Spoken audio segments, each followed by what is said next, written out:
Okay, faith is restored in men. I just went on a really good first date. So I want to tell you guys about it because I don't want all of my stories to be negative. This was very good. I met this man I was out with some girlfriends last weekend, and I'm at this bar and I see this guy that's very cute. And I tell my friends, oh, I think he's really cute. I don't know, I'm never someone that goes over and approaches. So I'm like, what do I do? And they noticed that his collar was like messed up. So I like go over and fix his collar.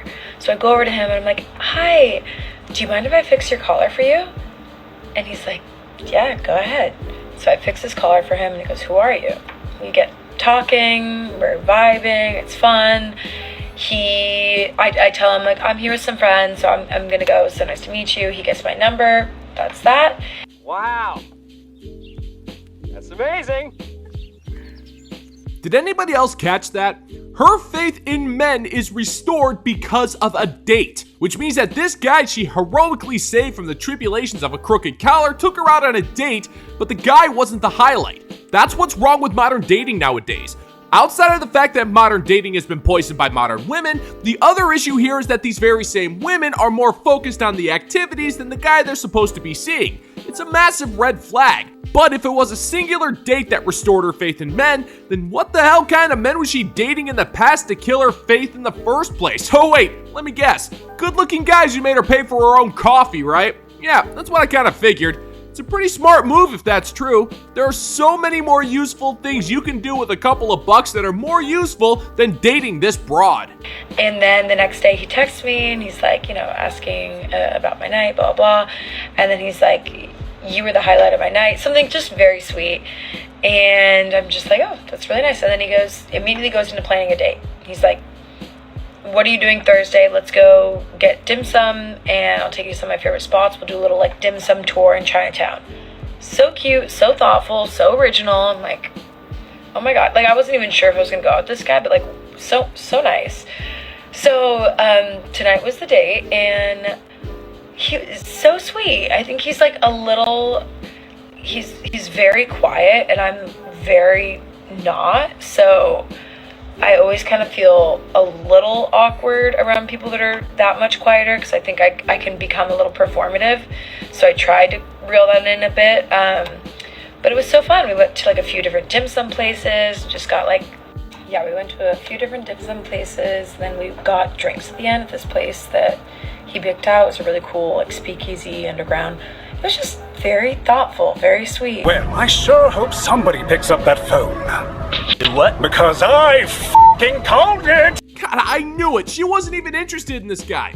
You can take just one look at her face. She's more excited about a dim sum tour than she was about even meeting the guy. And just like clockwork, after the fun and unique activities ended, she immediately starts picking away at this guy and looking for excuses to stay single. And it's because he's quiet. Woman, instead of speaking ill for a man who's careful with his words, maybe you should take a few notes and learn to shut up every once in a while. This is why you're going to remain single. Not because you think this guy is too quiet. You're entitled to your preferences. There's nothing wrong with that. But it's the fact that you're more excited over getting free dim sum than you are about seeing a cute guy. It shows an extreme amount of selfishness and also exposes us to the fact that you're not at all interesting and just looking for fun at the respect of others. Yeah, that's not a good combo for you, sister. Yeah, the conversation was I wouldn't say it was like the easiest, but I'm like very extroverted. I could tell he was a little bit more introverted, so I'm not like gonna cut him off by any means. I do just think that it wasn't as like natural as some other conversations that I've had with people that I've dated. So, like we'll see. I would see him again for sure. Oh my God, who the hell cares? Woman, you really need to have a look at your face because it's telling us everything. When you talk about the free dim sum you shove down your coping port, your face lights up and is full of expression. And then the second you start talking about the guy who provided you with said dim sum, you start to cringe up because of awkward conversation, and yet you're still entertaining the idea of seeing him again and not cutting him off, as you so eloquently put it, because eventually you'll get hungry again and you have no problem exploiting this man's niceness if it means you get some free chow. That's what this is all about. That's what it's always been about. It's never about the man. It's about what kind of entertainment the man can provide you. And that's just pathetic. But one thing, guys, one thing that he said, I was dying. We're like at the last bar, we had a drink, and now, he's asking me about dating and all that. And he goes, you remind me of Samantha from Sex and the City. And I'm like, he goes, no, I mean it in a good way. I go, no. That is the highest compliment. Please expand, please. And he's like, you're so funny. And you're just like so confident the way that you approached me at the bar and just like knew what you wanted, blah, blah, blah. And I'm thinking like, oh my God. I don't know that it's, my person. I don't know. I'm not going to cut him off. But it was a good date and a good experience. And I'm happy that I went, so. Nobody cares, Sean. Nobody cares. Alright, full disclosure, I have never seen Sex in the City. I was going to get around to it, but then I realized I had literally anything better to do that day, so I'm just going to assume that Samantha is just some generic used-up broad who has some sort of boss bae yas queen career, who complains about men while forcing herself to remain single because of superficial reasons that only make sense in the tapioca swamp known as the modern woman's brain. But all that aside, imagine living a life that is so empty and devoid of any real meaning that being compared to a character from a 20-year-old TV show is some of the most flattering compliments you've ever received. I'm starting to see why you're single. Okay, I'm just kidding there. I already knew that you were single the second you opened your mouth. That's funny because it's so true. I want to take a quick second here to thank Vince Burr, the newest member of the Bounty Board over on Patreon. Thank you so much for your support, sir. You are truly worthy of the epic thumbs up from the intergalactic space god Flim LaFleur. All hail! And I'm also not going to forget the current members of the Bounty Board. Thank you for your generosity in helping to make this show a reality. Fantastic certified gents, every single one of you. All hail! And of course, if you're interested in supporting the channel yourself, check out the Bounty Board over on Patreon, where $5 a month gets you access to exclusive content, as well as a permanent producer credit and a personalized shout out from yours truly. The link is in the pinned comment down below. We now return to your regularly scheduled programming. Good morning to everybody who is not in the U.S. military. Good morning to everybody who is sitting at home and not on soil that doesn't belong to them, fighting a war for a country that doesn't care about them. I hope you go over there and get your little brain all scrambled up with PTSD and then come back here and see how much the United States cares about you, Pookie. See how much they care about you when you come back with, oh, I'm so sad. I piss my pants every time I see a falafel stand in Manhattan. Let's see how much the VA cares about you. Let's see what they tell you to do with your little broken brain from going over to fight a war that's not yours. They're going to tell you to try breathing exercises because the U.S. government does not give a fuck about you once you cannot die for them. Once you're done, once you're a shell, they don't care about you. What did I say on Z-Way that one time? Yeah, I think that still stands as very... Okay, Mia, you have a right to say that. And I support your right to say such hurtful things. You have every right to go on your camera and talk smack about the men and women who decided to do something with their lives and join the military to fight for what they believed in. Just so much as I have the right to tell you to shut up. Shut that dirty, filthy, worthless little mouth of yours, Mia. I don't see how you can stand there in your home, which was built by the male DNA you covered with your body, by the way, and hope that men come back from war scarred for life. I, for one, am disgusted that our veterans cannot get the help that they need at their darkest hour, and it infuriates me how the VA will screw over our men and women who did their duty only to have backs turned against them. But one thing I won't do is hope and pray that they suffer more, nor would I ever dare to mock them, because unlike you, Mia, I actually have a soul. I didn't sell it for some cash, and I actually care about other human beings. So if you feel so strongly about this particular subject, then I kindly invite you to move to whatever country you support and join their armed ranks and see how well they welcome you and support your right to say such vile things. Just be forewarned. After they see your, filmography, don't be surprised if they put you on trial for heresy. At least here, we're just gonna make fun of you for it. So maybe, just maybe, instead of wishing permanent psychological harm for the men and women who just want to serve their country, you can finally do something useful with that waste of a life of yours and shut your stupid mouth for once. Thank you. You may go now. Anything less would be uncivilized. If your man does some or all of the things I'm about to tell you, then he hates you. He hates you.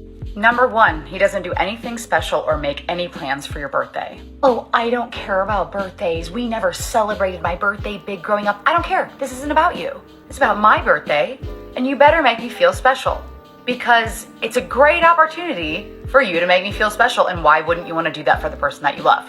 This next one is going to be 1A.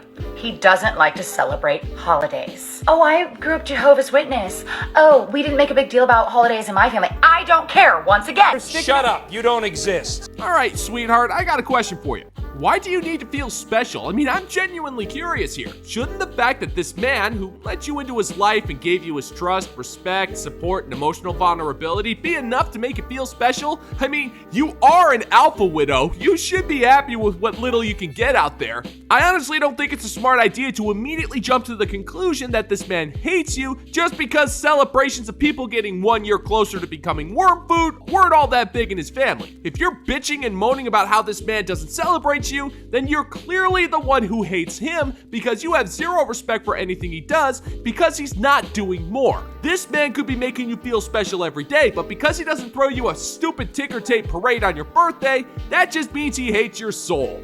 That's impossible. You actually technically need to possess one of those in order for that to be possible. This doubly applies to holidays such as Valentine's Day, which again is an opportunity for your man to make you feel special. If he doesn't want to participate, if he calls it a Hallmark holiday, he hates you, my girl. He hates you. I don't want to feel forced to get you flowers and candy and a car. Why wouldn't you want to do that? Why wouldn't you want to do that? It's weird. So you would rather not do anything and have me feel sad all day or all for a whole week and then talk about you to my girlfriends? Would you rather that? Just get the flowers. Just do it. It's not that big of a deal. They're $9. Number two, he won't claim you on social media. Do not fall for the I'm a private person. I don't like people knowing my business. I'm sorry, being in a relationship with me would be a humongous part of your life. You don't want people to be in your business. But everyone should know anyway that you're dating me. So who are you keeping this a secret from? An ex-girlfriend you're still in love with, perhaps? You want to appear single to the people who don't know you well? We're not doing that. We're not doing that shit. Shut your dirty little mouth! Woman, has it ever occurred to you that the reason why everybody knows you're dating is because you put all of that crap on social media and you flap your gums to anybody you're going to force to listen? Now, I know this might be hard for you to believe, but some men don't base the value of their entire existence on social media. Some of us actually enjoy the privacy that not using social media provides us. You just want everyone to know that you have a boyfriend. It's not enough that you demand 150% of this man's attention. You need everyone else on the planet to invest their time into some random dude that you're boning. That man doesn't hate you because he doesn't feel the need to be on social media. But if you keep acting the way you're acting, he's going to. But to be fair, I'm being incredibly generous with that assessment, but let's face it, it's not like you're actually dating anybody right now, and I don't think that particular prospect is going to change anytime soon. Number three, he doesn't communicate very much and says things like, I'm not good on the phone, or I'm not a good texter. I'm so sorry. In the year of our Lord of 2024, that is not a viable excuse. It's just not. I hate talking on the phone, but I will talk for hours and hours with my boyfriend because I love to hear his silly little voice and hear about his stupid little activities he did during the day. It warms my heart because I love him. Liar, liar, liar. I once dated a guy where I literally told him to set an alarm on his phone to remind himself to reach out to me. And he goes, but I don't know what to say. And I literally told him the things he could say. How was your day? What are you doing right now? What's up? Hi! The things we do for a bare minimum man, it's crazy! Lady, you're scaring us. Lady, the least you can do is be serious for once in your meaningless existence. You don't love this man. You don't love anything about these men. You only give a hoot to the point where you can get something from them. You want them to call you because it makes you feel nice. But let's be honest for a second. If he does call you up and just says, "What's up?" you're going to force him to carry the conversation, and you're going to be frustrated when he has nothing to say to you. You're not going to give him anything to work with conversation-wise, and when he doesn't have anything to say, you're just going to accuse him of being stupid, for wasting your time, and that he doesn't love you because he has nothing to say. And believe it or not, woman, if a man isn't good at calling or texting, then maybe, just maybe, you can show some of that love you apparently have by getting off of your lazy ass and going to him and having a face-to-face conversation, and maybe showing him that you care. But that would mean you'd actually have to do some work, and we all know you can't do that. Number 4, you have to start therapy because of his actions. You're trying to rationalize in your mind, like, is this normal? Am I asking for too much? Maybe my expectations are too high. They're not.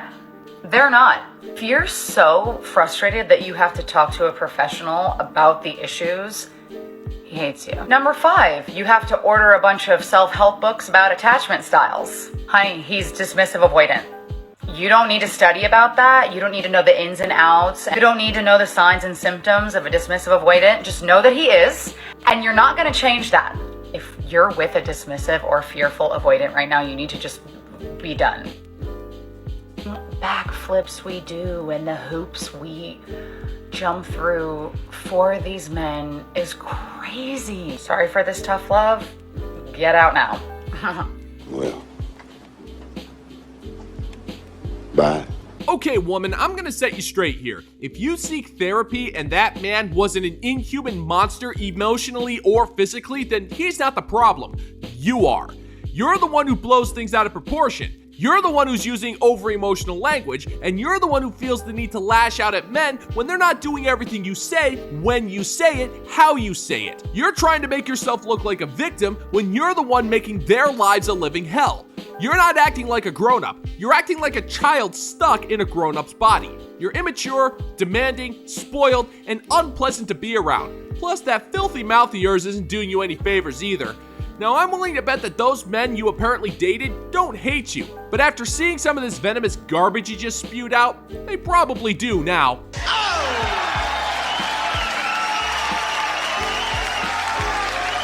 And that is gonna do it for today's video, gentlemen and gents. And as always, if you find that my particular brand of humor is bringing you to the brink of laughter, then why don't you scroll on down and click that like and subscribe button. Ring the notification bell, leave a couple of comments, double check your subscription. Let's give the good old-fashioned middle finger to the YouTube algorithm. Special thank you one more time to the members of the Bounty Board. Once again, if you are interested in supporting the channel, the link to the Patreon is in the pinned comment down below. Thank you so much for checking out the new video, gentlemen and gents, and until next time, peace out, homies.